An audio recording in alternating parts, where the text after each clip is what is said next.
Ka Sarkar Jila bat ka Harijan Panchayat Komiti HPC kin sapenlong ya ka jingye kenduk lang ke bakhadu ha ka nyau tarik ubnai jiliu hasu abakin sim ya karai ke bakhadu ban penkin ria no ya ki basa Harijan koloni usimbut menteri rangba uba Preston Tinsong haba kentai bat pentip ya ka ke bala ya kren ha ka jingye lang ke bala penlong ha ka sengi baar Henry ulaong baka Sarkar kalong ke basai ban penkin ria bet ya ki tegi Harijan pat ha ka wei pat kaliang kinong mikman jong ke koloni kila ong ba ka jingyalang kala long ke basaiso bat ke bala mi na ka jingyalang pat ka Sarkar kin salit ban ya selok bat ki basa ha them meter haswa bakin wan sha ka jingyalang ke balong ha ka nyau terik ubna jiliu ha ka ne ka jingyalang la don lang general secretary ujak deep singh bala mikman nak Delhi Secret Wara Management Committee Kota Kelombak dak liang ke members jong ke HPC kilawan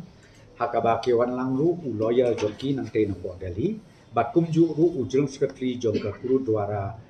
Delhi u ba bun sen u penpau ya ke jing songkia u kwa lang ru rengkat bod lawyer jong ki bangin poi sha ke jing ya sotu hakaba kanung don kanu ke jing ngomong nang liang tai de menta kasni kade ke meeting ke syong ni discuss biang ya ke ne benta bat ka banga sotunat kolong ngayu i bana kaliang jong ki members jong ke HPC ru i kumbakila nang syai ke nang sotu ya ka jingmut ke jong ida government namar ni na ke government ni batai syai kedat ba ni don kam ya ke relocation ndai bangin be ndai bangin le ben ya ki de ki para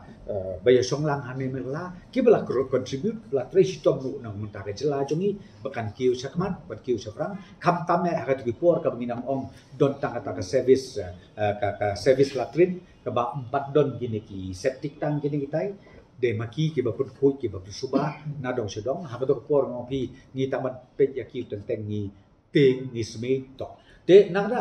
wat ya ka service joki ni ha la kum num ban nyau por ka ka ba ki la le ka ba ki la contribute da kam ta ka jela jong brobe pin ong ha po pin ong ha sor juai ne ha sor turane ha sor shilong ka don ke jinsha ha ka ba ha ki to ki post ne bi la lengo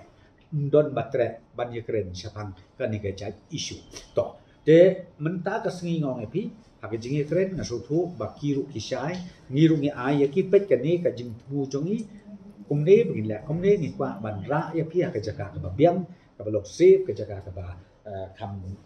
ka jing pet ka jing ya na dong sudong ka ban bit ban biang ha ka ba ki kun ki ti jo pila shai shi sngiru kin yo ya ka jaka puli ka ba biang kin yo ka jaka sa ka biang bat ka ba bit ka pe te ka wei ka ba ngasutrat lomba na kalem jo kiru kila nang suatu susu ya ka ka blueprint ka bangi ai ka bangi la pensai khmat jo ki ka bangi la ai ru presentation bat ka ba khadu ha ka jing grand kolong ki pan por ini satang ka last meeting ka bangin hundu bat kata kolong nila fix ka dit ha ka first week jong pada Jun ka mut ha plan new trip ang sa tentatively ngla bu new trip Jun bangin pulong ya ka ni ka jing kundu bat nga next cap na kaliang juk yiru ki omba ka ni kolong ka meeting ka ba khadu ha ka bangin ya simlang ya karai bat kata karai kan long nak kamta ka jing bit jing biang joki bat nak kamta ka jing bit jing biang jong ki pat ba ka jalam la joki